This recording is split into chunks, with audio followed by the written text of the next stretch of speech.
Lorsqu'une femme te rejette, ton instinct te pousse à insister davantage, à être plus généreux, plus disponible. Mais Machiavel comprenait le pouvoir. Plus tu la poursuis, moins tu deviens désirable. Ce que je m'apprête à révéler inverse complètement cette dynamique. Prépare-toi à découvrir la psychologie pure appliquée avec maestria méavélique. Donc n'oublie pas de liker cette vidéo. Passons à l'essentiel. Écoute-moi bien. Ce rejet qui te ronge de l'intérieur n'est pas ta fin, c'est ton début. Mais d'abord, tu dois accepter une vérité brutale. Chaque fois que tu lui as acheté un cadeau après qu'elle t'ait dit non, chaque fois que tu as insisté avec des messages quand elle ne te répondait pas, chaque fois que tu t'es proposé de l'aider avec quoi que ce soit, tu ne la conquérais pas. Tu devenais invisible. Sais-tu pourquoi? Parce qu'il existe quelque chose que les psychologues appellent l'effet Benjamin Franklin. Et cela fonctionne exactement à l'inverse de ce que l'on t'a appris. Franklin a découvert que lorsque quelqu'un nous rend un service, cette personne finit par nous apprécier davantage et non l'inverse. Son esprit doit justifier pourquoi elle t'a aidé. Et la seule explication logique qu'elle trouvait, cela doit être parce qu'elle m'apprécie. Maintenant, imagine cela pendant que tu fais tout pour elle. En lui offrant ton temps, ton énergie, ton attention, elle n'a pas besoin de justifier quoi que ce soit. Tu donnes sans recevoir et son esprit subconscient traduit cela par « Cet homme ne doit pas avoir beaucoup de valeur s'il est si désespéré de vouloir m'impressionner ». Machiavel comprenait parfaitement ce principe lorsqu'il écrivait sur les alliances politiques. Les seigneurs qui accordaient le plus de faveurs sans rien recevoir en retour étaient les premiers à être trahis ou ignorés. Non pas parce qu'ils étaient de mauvaises personnes, mais parce qu'ils avaient établi une dynamique de pouvoir déséquilibrée où leur valeur perçue s'effondrait. Mais voici la partie qui va changer ta vie. Il existe un moyen de renverser complètement cette équation. Au lieu de te demander « Que puis-je faire pour lui plaire ?», la question correcte est « Que peut-elle faire pour gagner mon intérêt ?» Ce n'est pas être cruel ou manipulateur, c'est reconnaître ta propre valeur et lui permettre de la découvrir. Aussi, lorsqu'une femme investit du temps, de l'énergie ou des émotions en toi, son esprit subconscient lui dit « Je dois valoriser cette personne. C'est pour cela que je fais cela pour lui. » La prochaine fois qu'elle te demande un service, même quelque chose de minime comme te prêter des notes ou t'aider avec quelque chose d'insignifiant, voici ton mouvement stratégique. Refuse-le avec élégance. Dis « J'aimerais beaucoup t'aider, mais j'ai d'autres engagements. » Simple, direct, sans explication dramatique, sa réaction te surprendra. Pour la première fois, quelqu'un qui était disponible 24 heures sur 24 a soudainement des limites. Pour la première fois, l'homme qui disait oui à tout a dit non. Et son esprit commence à travailler. Pourquoi n'est-il plus disponible? Qu'est-ce qui a changé? Y a-t-il quelqu'un de plus important dans sa vie? Si tu es arrivé jusqu'ici, c'est que tu veux vraiment transformer ta vie amoureuse. Et si ce contenu résonne avec toi, je t'invite à t'abonner à la chaîne. Pas parce que j'ai besoin d'abonnés, mais parce que ce qui va suivre est si puissant que tu voudras le garder pour le revoir encore et encore. De plus, dans les prochaines vidéos, je vais révéler des techniques encore plus avancées que je ne peux pas expliquer complètement en un seul contenu. Mais revenons à l'important.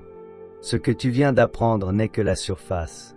Car après avoir refusé ce premier service vient la partie la plus délicieuse du processus. Observe comment elle commence à reconsidérer complètement qui tu es. Et ça, mon ami, c'est quand le véritable jeu de pouvoir commence. Maintenant que tu comprends pourquoi refuser ce service la fera te reconsidérer, tu dois maîtriser l'art le plus subtil de la séduction. Devenir une denrée rare, parce que voici la réalité qui fait mal mais libère. Tant que tu restes disponible 24 heures sur 24, tu resteras aussi commun que l'air que l'on respire. Pense à cela. Quand as-tu vraiment valorisé quelque chose que tu pouvais obtenir à tout moment sans effort? Jamais. Ton attention, ton temps, ta présence. Si elle peut avoir accès à tout cela par un simple message, cela n'a pas de valeur. C'est comme avoir des billets infinis dans un jeu où l'argent ne signifie rien. Machiavel observait comment les citoyens de Florence valorisaient davantage les dirigeants qui apparaissaient rarement en public que ceux qui étaient toujours disponibles sur la place. La présence constante génère de la familiarité et la familiarité tue le désir, mais l'absence calculée, elle, crée de la faim. Voici ton prochain mouvement stratégique. Maîtrise l'art de terminer les conversations en premier. Quand vous parlez et que l'énergie est à son apogée, quand elle rit et apprécie clairement ta compagnie, c'est exactement à ce moment-là que tu dis « C'était incroyable de parler avec toi, mais je dois filer à une réunion. On se voit plus tard, d'accord ?» Sa réaction sera fascinante. Elle était habituée à ce que tu restes jusqu'à ce qu'elle décide de terminer la conversation. Maintenant, pour la première fois, c'est toi qui contrôles le rythme. Son esprit enregistre. Attends, pourquoi s'en va-t-il juste au moment où nous nous connectons si bien? Mais ne te méprends pas. Cela ne signifie pas être grossier ou brusque. C'est être sélectif avec ton énergie la plus précieuse, ta présence. Quand tu termines les conversations au moment parfait, elle reste sur sa faim, pas saturée de toi. Maintenant, voici la technique que les hommes les plus charismatiques maîtrisent sans même s'en rendre compte. Développe une vie si intéressante qu'elle doit rivaliser pour y avoir sa place. Je ne parle pas de frimer ou d'inventer des engagements fictifs. Je parle de créer une réalité où tu as vraiment des options, des projets, des passions qui demandent ton temps. Quand elle te demande ce que tu as fait le week-end et que tu réponds « J'étais chez moi à regarder des séries en attendant que tu m'écrives », tu viens de lui dire que sa valeur dans ta vie est plus élevée que la tienne. Mais quand tu réponds « J'étais à cette exposition de photographie dont je t'avais parlé, puis j'ai eu un dîner incroyable avec des amis de l'université », tu lui communiques quelque chose de puissant. Tu as une vie qui en vaut la peine. Et voici le détail que la plupart ne comprennent pas. Il ne s'agit pas de la faire se sentir mal ou jalouse. Il s'agit qu'elle perçoive que pour avoir accès à ton monde, elle doit t'offrir quelque chose de précieux en retour. Exactement comme cela fonctionne dans tout échange de valeurs dans la vie réelle. Regarde, il existe un phénomène psychologique fascinant. Les hommes mariés ou en couple tendent à être plus attractifs pour d'autres femmes. Pourquoi? Ce n'est pas parce qu'ils sont de meilleures personnes ou plus beaux, c'est parce qu'ils projettent une énergie de « je suis déjà engagé avec quelqu'un qui m'apprécie ». Cette sécurité, ce sentiment qu'ils n'ont pas désespérément besoin de la validation de qui que ce soit, est magnétique. Tu peux cultiver cette même énergie sans avoir besoin d'être dans une relation. Engage-toi simplement envers toi-même, envers tes objectifs, envers ta croissance personnelle. Quand elle verra que ton monde ne tourne pas autour de l'obtention de son attention, paradoxalement, elle commencera à chercher davantage cette attention. Mais fais attention, car c'est ici que beaucoup commettent l'erreur fatale. Ils croient que la rareté signifie disparaître complètement ou la traiter mal. Erreur. La rareté stratégique n'est pas une absence totale, c'est une présence sélective. C'est comme le parfum le plus cher, une goutte est élégante, un demi-flacon est vulgaire. Ce qui vient ensuite est encore plus puissant, car une fois que tu maîtrises la rareté, tu dois apprendre à créer le type d'investissement émotionnel qui la rendra accro à ton énergie. Parfait. Tu maîtrises maintenant la rareté et elle commence à remarquer que tu n'es plus l'homme désespéré d'avant. Maintenant vient la phase la plus délicieuse, amener une femme à investir activement dans ta conquête. Parce qu'ici se trouve le secret que peu comprennent. La personne qui travaille le plus pour obtenir quelque chose est celle qui l'apprécie le plus ensuite. Observe cela attentivement. Quand tu la poursuivais, suppliais, insistais, qui faisait tout le travail émotionnel. Exactement. Toi et elle, confortablement installés sur son trône, n'avaient qu'à décider si elle te concédait son attention ou non. C'était comme un roi qui reçoit des tributs sans rien donner en retour. Machiavel comprenait que dans toute négociation de pouvoir, celui qui est prêt à partir a toujours l'avantage. Les princes qui commandaient le plus de respect étaient ceux qui pouvaient se permettre de rejeter des alliances, pas ceux qui suppliaient pour elles. Le véritable pouvoir se manifeste lorsque les autres ont besoin de te convaincre, pas lorsque tu as besoin de les convaincre. Il est temps d'appliquer cela avec une technique qui changera complètement la dynamique entre vous, les défis légers.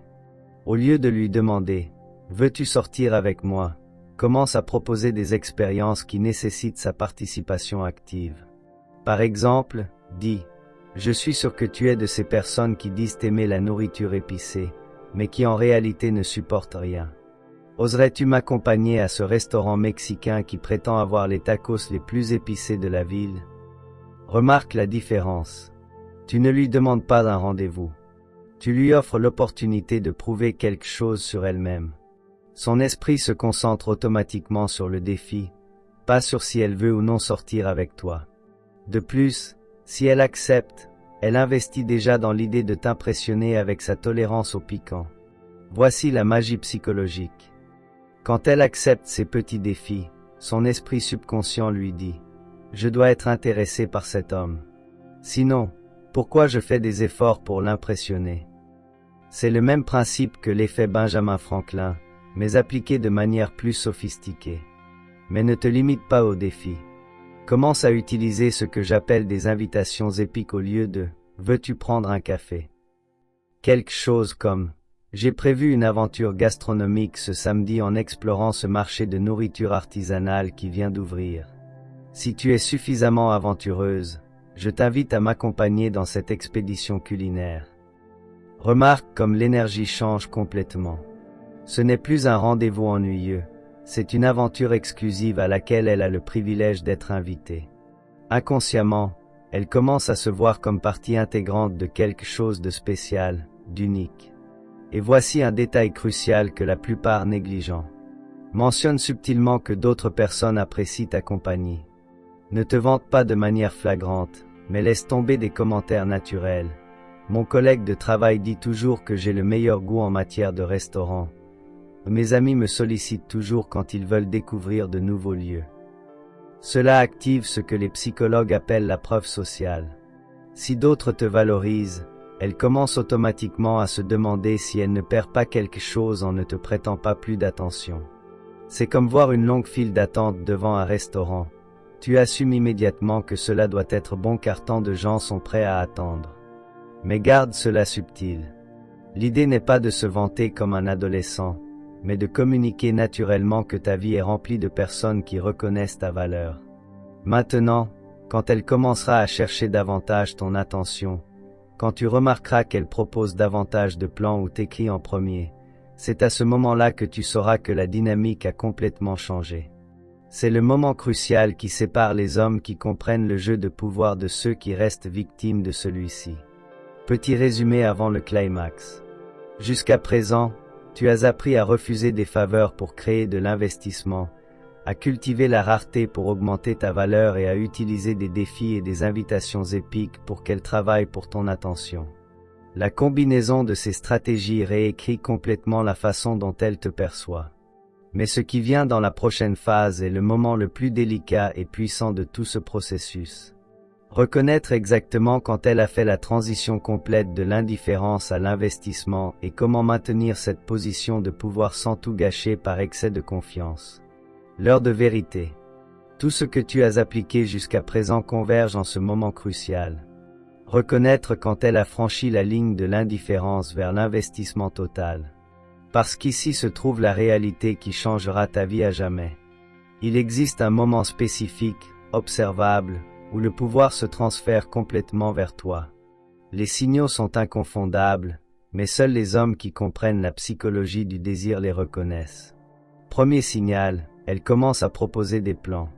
La femme qui attendait auparavant que tu prennes toute l'initiative dit maintenant des choses comme « As-tu essayé ce nouveau restaurant de sushi?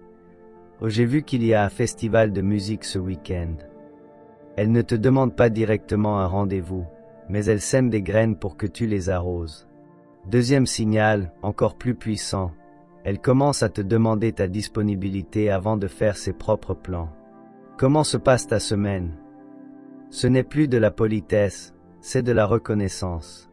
Son agenda considère désormais le tien. C'est de l'investissement émotionnel pur. Elle réorganise sa vie pour créer des espaces où tu peux t'intégrer. Troisième signal définitif, elle mentionne des choses que tu as dites des semaines auparavant. Comme tu as dit, la nourriture thaïlandaise authentique est complètement différente. Je me souviens de ton commentaire sur ce film. Son esprit archive tout ce que tu partages, car maintenant tu as suffisamment de valeur pour occuper de l'espace dans sa mémoire à long terme. Machiavel observait comment les ambassadeurs d'autres villes changeaient leur comportement lorsque Florence gagnait du pouvoir dans la région. Ils cessaient de faire des exigences et commençaient à faire des consultations. Ils cessaient d'imposer des conditions et commençaient à chercher le moment approprié pour s'approcher. Le véritable pouvoir se manifeste lorsque les autres ajustent leur comportement pour s'adapter au tien. Mais voici la partie la plus délicate de tout le processus. Maintenir cette position sans la ruiner par excès de confiance ou régression vers les schémas précédents, parce qu'au moment où tu détectes ces signaux, ton instinct te crie de redevenir l'homme généreux et disponible d'avant.